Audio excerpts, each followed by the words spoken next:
Hey everyone, it's Undead Viking. I'm coming to another video review. I'm not going to take a lot of time to make a really long video today, basically because this is a game that is in Kickstarter, and it's only got a few days left, and they're really close to making the breaking point as far as getting the game published. And so I wanted to try to make a quick little video to help these guys out because I really enjoy the game and I want it to be published because I want to be able to have an actual production copy. Since I've backed the game myself, it's in my best interest to get some other people interested in the game as well. The game is Princes of the Dragon Throne. This is by Fred McKenzie, part of the duo that is Clever Mojo Games. The Clever Mojo Games made one of my favorite games, a great dice hero called by the name of Alien Frontiers, that I love dearly. And this is a game that I heard about just kind of like I was on BoardGameGeek.com, and I heard about it, and then in its infancy, it was just going to be kind of a straight deck building game. And they've kind of spun it on its ear since then, and it's gone through a few different incarnations, if you will. And now, like I said, they're just trying to get this game published. At its heart, it is a area control game that has a bit of a deck building mechanic to it. But there's so much more than just deck building. So if I've said, well, I've said deck building like 8 times now, but if I said deck building and you went, you know, trust me. Stay tuned, watch my little overview of the gameplay. I'm going to show you how all the different parts of the board work and how things do. I'm not going to do a really lengthy gameplay overview, just because there's already some videos out there that do that really well. And not that that usually keeps me from doing it, because I figure, well, you know, why make you track down another video? But I just don't want this to be a big long one, because I want to just get this video out there and so more people can see it and more people can get my take on the game, and then they can decide whether or not it's a game they want to back. But anyway, I'm going to show you now the board, some mechanics, and how you play Princes of the Dragon Throne. And then after we're done with that, I will go ahead and tell you exactly why I like the game, and perhaps somewhere along the line you might decide you like the game too, and you can go check out their Kickstarter page and you can back this game to get it published. But okay, well, gameplay. Let's do this. Alright, a couple of quick disclaimers before I actually begin the rules overview. As I said, this is going to be a rules overview. I'm not going to go through each and every step because I want this video to be kind of short and sweet and just kind of drive home just how cool I think this game is. If you want to see a video that has a very detailed rules overview, Tim Norris of Grey Elephant Gaming has an excellent review that does go over each and every tidbit. And so if you want to see something that focuses on that, I strongly suggest you check that one out. Also, since this is a prototype, where I do believe that this is kind of, or pretty much, what I think is what the game is going to look like. I think the colors will be more vivid and things like that. But this is a very high quality prototype that Fred McKenzie sent me. So you know, what you see here is fairly accurate as far as what you're going to have. The game itself is actually very straightforward as far as the actions go, but it has a lot of intricacies, if you will. I've pretty much done all the setup. These are the different clans, the dragon clans that you'll be placing your dragon tokens on once you take over the guilds. And the guilds are these little tiny things where you see there's these 2 king soldiers. So like at the beginning of the game, these neutral gray soldiers are controlling all of the guilds. And what your goal is you are trying to place your own soldiers by putting out your recruits, basically, to either to outnumber both the king soldiers that are there and also any of the other players that are playing. So you have the majority in that particular house. And you do that through a deck building mechanic. Now, I haven't finished all of the setup right now because I have to take, there's citizen cards and there are dragon cards. And they look exactly the same because you'll be adding these cards to your deck. So there's these little placeholders that they give you that you put. So this one's the citizens, and then you'll like place it like that. So you want citizens. You do the same thing with dragons.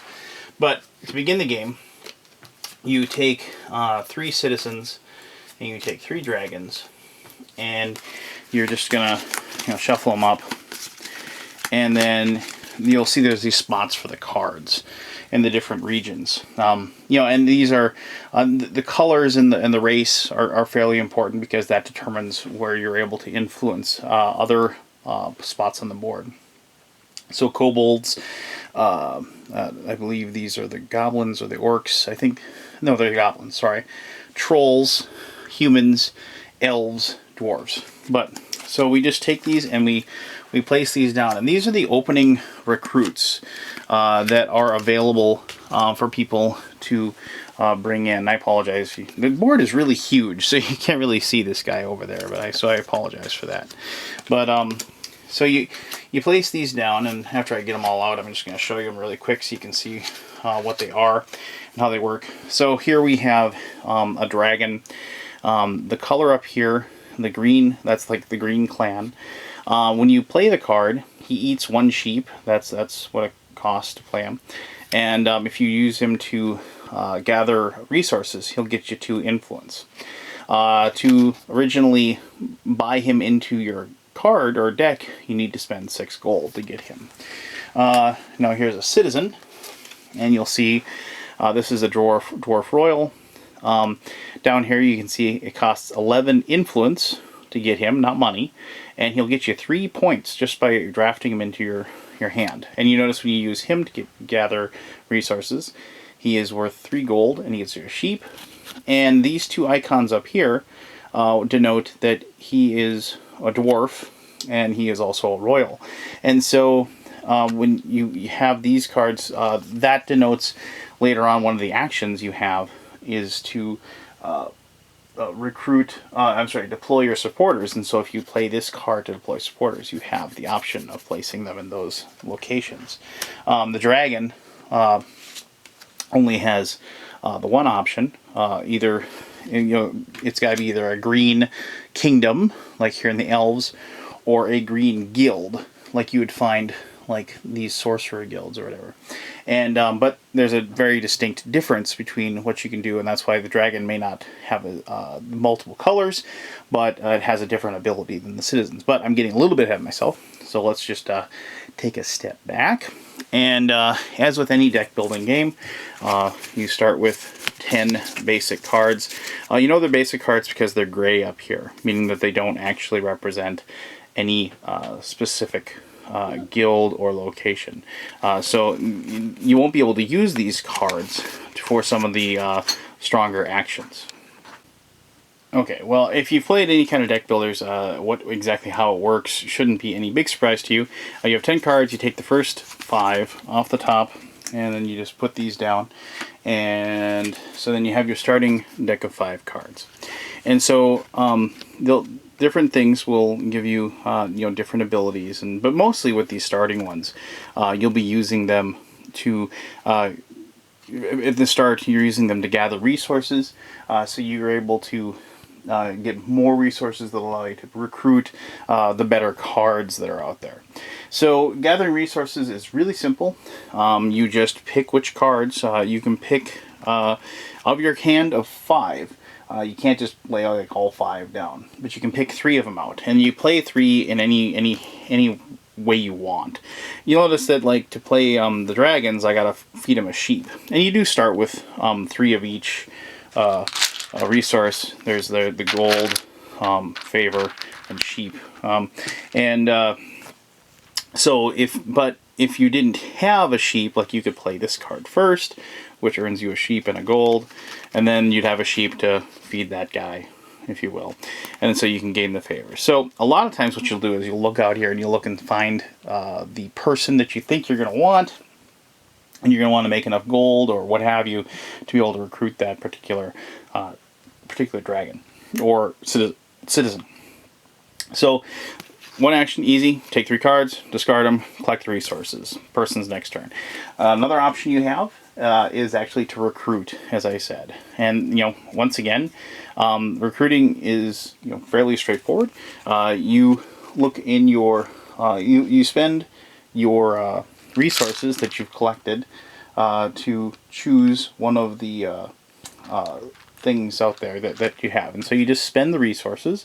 And so, like, let's say you wanted this troll cleric, and then you go ahead and you say, so this guy with this troll cleric costs you 9 favor to get him, and notice he's worth 2 victory points. So as soon as you recruit him, you just get that. You can recruit as many prospects as you want during your recruit prospects turn, as long as you have the resources to pay them. So you don't really. I've had turns where I've gotten 2. I think I had one where I got 3, but for the most part, usually 1 or 2 is pretty much the maximum that you can do. When you do this, when you get another one, you're able to add a supporter from your supply. You start with 5 of these, and then you get to add one to your supply as soon as you recruit one, to kind of denote the fact that you have that person as a recruiter. Now, I mean, obviously you don't have to like write their name on this or anything to make sure you know who it is. But now you have that particular person in your thing. The other thing is that you place this in your discard. You don't put it in your hand when you do that. And also, if you control one or more guilds in the kingdom where the prospect is being taken, you get to reduce the cost of the prospect by 1. You can't, but you can't ever like get it down to cost less than 1 resource. You can't get somebody for nothing, but it does cost a little bit less. You can also, when you recruit somebody, because it's a hand management game, you can take one of the cards that's in your hand and you can just get rid of it. Take it out of your deck, throw it away. Just like you've done with a lot of other, if you played other deck building games, that's your ability to thin your deck, if you will. So you can make sure that you have your premium cards show up in your hand more often than your starting cards. Or even if you get a premium card you don't want anymore, you can dismiss that as well. And that's recruiting prospects. Next up is deploying supporters. Now, you can play up to 2 cards, and note, these will not work because they're gray, they don't have the colors. But you can play up to 2 cards that have the colors. So I'll just grab this guy too here. And I should note that if like you recruit anybody, the person's in next turn gets to draw either a citizen or a dragon to replace the people that are located in the spots. So that it isn't like they have an empty board at the beginning of their turn.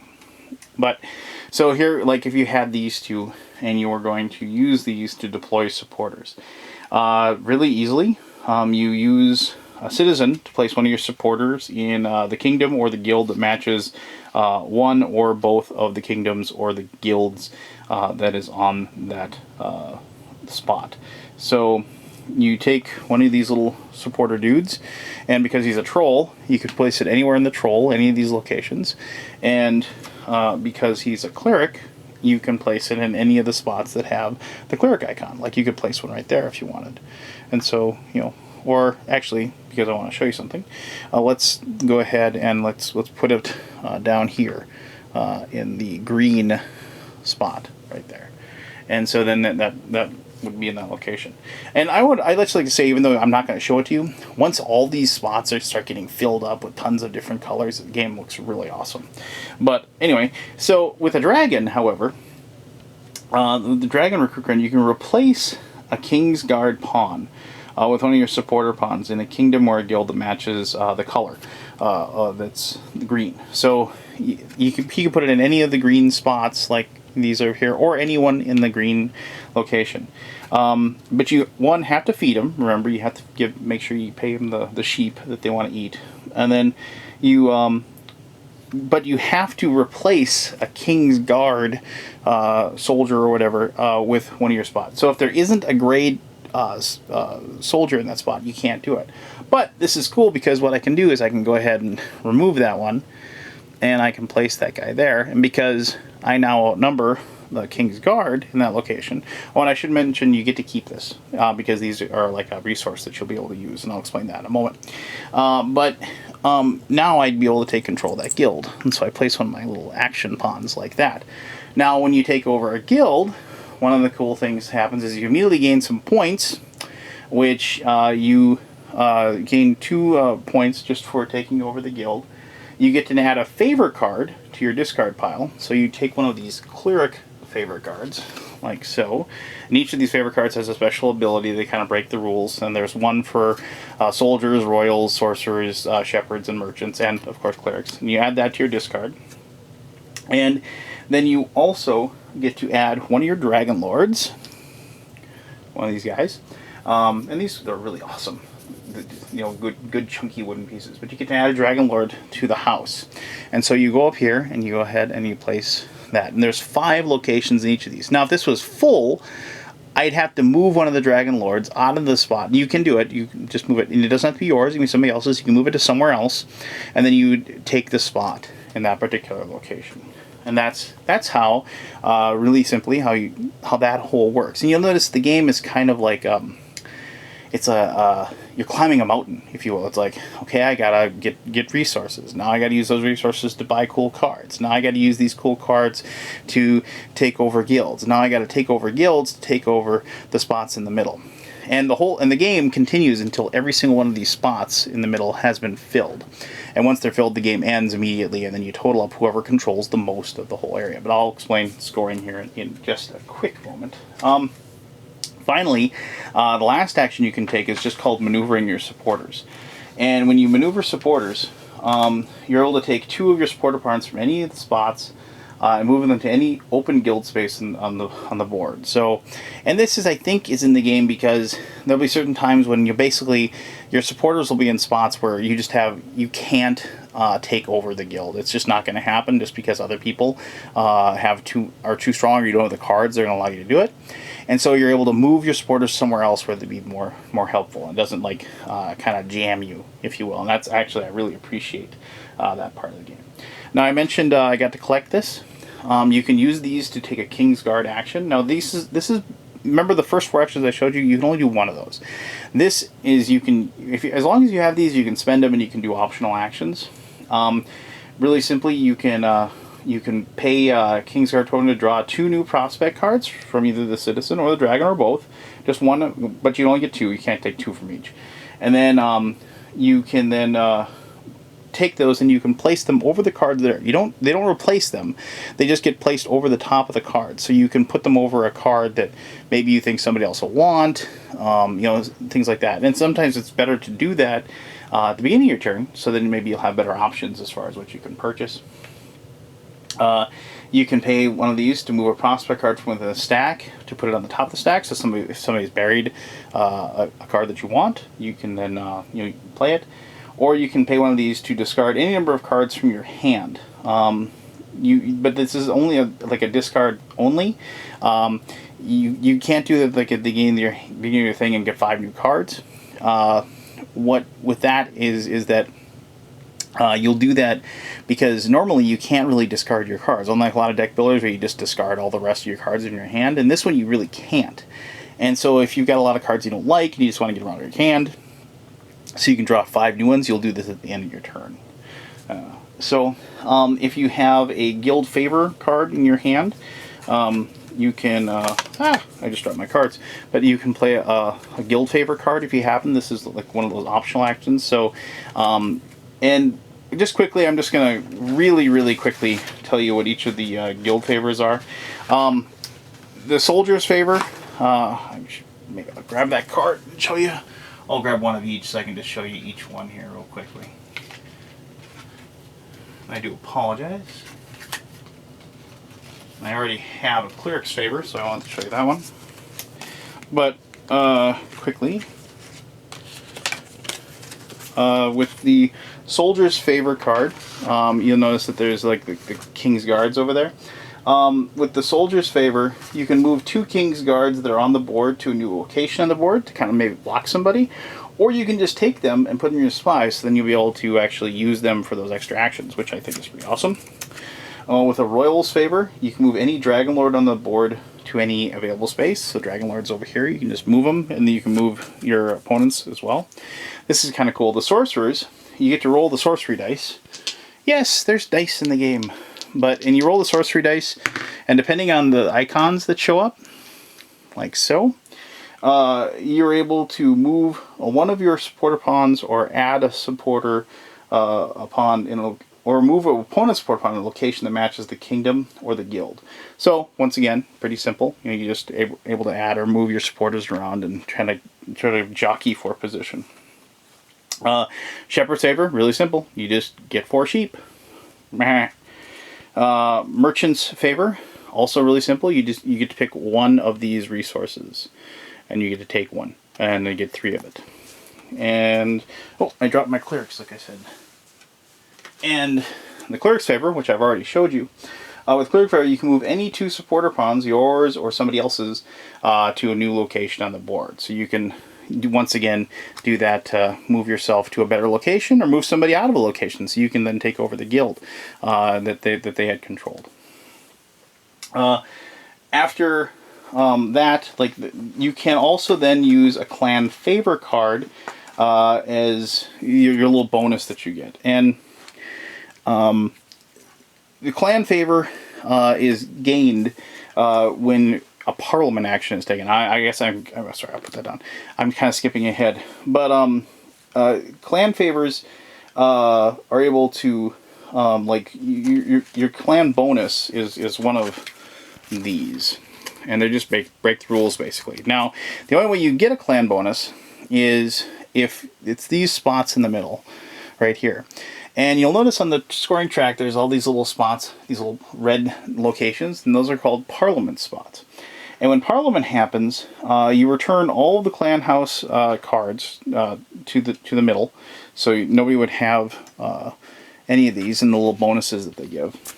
And then you remove all the Dragon Prince tokens from the middle. And the Dragon Prince tokens are these big, even bigger, chunkier dragon pieces that look really cool. And then you're starting with the player that's in last place in the scoring track, and you work forward from the scoring. You take your turn, and then you place your Dragon Prince on the bonus that you think is going to be the most helpful until somebody else gets to the next spot on the points. And these are all pretty straightforward. Once per turn, you may change a Kingsguard token in your supply. You know, so reduce the costs. You know. So, you know, they're just ways that you kind of help you out and will hopefully help you win the game if you're able to use them wisely in those locations. Other than that, like as I said, you kind of continue on playing, taking over all these little spots until eventually you filled all of these locations in the middle with your Dragon Princes, and then the game immediately ends. You score 5 points for each kingdom, these little spots, that you control the most guilds. You score 5 points for controlling the most of each particular guild, so if you control the most sorcerers, you gain that. You score 5 points for each clan house you control in the castle here in the middle. These are the different clans. And then you score 5 points for having the most dragon recruits, like these cards, and 5 points for having the most citizen recruits. And if you ever tie with somebody else, you each just get 2 points for tying for any of those parameters that I just explained. And once you just total up the number of points, and whoever scored the most points, obviously, is the winner of the game. And there you go. I mean, that's like it probably was not as brief as I had planned on it, but I just wanted to kind of give you a real brief overview on how to play the game. And like I said, once it's just an escalation game. You know, it's like you're constantly adapting your deck to fit the needs that you have, and it's really fun. And it's very challenging. And well, I'll go into it more when I tell you exactly why I really dig the game. All right, so let's do that then. Alright, see, I told you it wouldn't take a long time. I mentioned in the introduction that this game kind of had an incarnation that was just going to be kind of a straight deck builder. Then it kind of, and some of the ideas that they had for the deck builder actually kind of intrigued me, and so I was kind of kept in touch with Fred McKenzie and David McKenzie regarding it. And then at Gen Con last year, I was lucky enough to sit in on a playtest version of Dragon Throne that was like the incarnation that started having the board and the area control and everything. And so it was kind of neat to see the change. And then full disclosure, I actually got a demo copy, if you will, a playtest copy to kind of dink around with, and let them know what I thought. You know, and this is like another incarnation of it. And then of course now I've got this incarnation as well. They were kind enough to send me this review copy. I have to send it back and I have to sign it. So if you were lucky enough, I know there's a level of on the Kickstarter where you can get one of the reviewer signed copies, and so I think mine's the Dusk Dragon copy. So if you're lucky enough or unlucky enough, yeah, Dusk Dragon. If you're unlucky enough to get mine, then you'll have my little signature on the inside there. But anyway, what do I think of Princess of Dragon Throne? Well, I've already told you that I dig it, and I do dig it. There's so much going on in the game all the time that I really felt swamped by it the first couple times I played it, just because of all the different spots on the board and all the different things that you can you know, control and take over. And then, you know, there's all those different ways, you know, for you to gain points, and you know, just from the cards themselves, but then trying to jockey for the positions, you know, for each one of the guilds, and also for, you know, the center throne area, and you know, all that is very daunting for me the first time I played the game. There's a few games out there that do that for me, like the first time, and there's some games that continue to be quite daunting for me. But I like that. I like games that make me think and challenge me. You know, there's something to be said about playing a game that, like, I know what I should be doing each and every turn. It's just kind of like figuring out how I get there. And there's something to be said about games that just can mystify me to a certain extent, that keep me guessing and keep me thinking. And you know, there's that level of comfort that you're trying to establish and get to. And I feel like I'm finally scraping away at that point with Princess of the Dragon Throne. I'm starting. I last couple times I played it with my group, I really started feeling like I was getting the flow and I was getting it down. And you know, don't take that as a like, oh, the rules or the mechanics are poor. They aren't. I mean, they're very good. But it's one of those things where the game it's got a lot of, you know, you have to make good decisions and have timely gameplay connections, if you will. I'm not just trying to describing this the best, but I mean, it's a game that opportunities will present themselves to you, and you need to be smart enough and have the right cards to kind of cash in and be able to take advantage of that and maximize those moments to the best of your ability. The game's got some teeth too, because of the fact that it is an area control game, and you're kind of moving other people around and you're jockeying for position for all those different spots. The game can get a little brutal at times. You know, I would never say it's as brutal as a game like, say, Dominant Species or something like that, but it definitely has some teeth to it, and it definitely it isn't a hey, you just sit over there and tend your garden and do your thing, and I'll sit over here and do my thing, and then we'll race and see who at the end of the game is doing the best. No.